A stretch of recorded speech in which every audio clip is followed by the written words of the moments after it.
everyone, welcome back to the channel, and today we'll be discussing how you can discover your iPhone's battery health.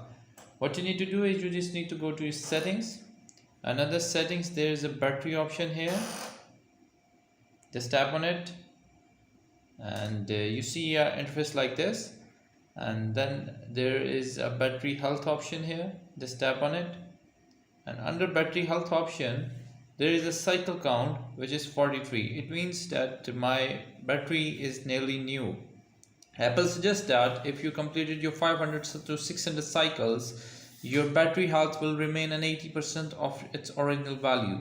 So for example, if you want to see the degradation of my battery, it will be around, if you calculate it, it will be around 43 divided by 500, which means an 80% health into 8.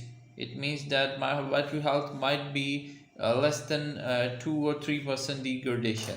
So that's how you can check your iPhone battery health, and I hope this video helping out in figuring out your iPhone battery, which is very important for your working experience. Thank you. Bye bye.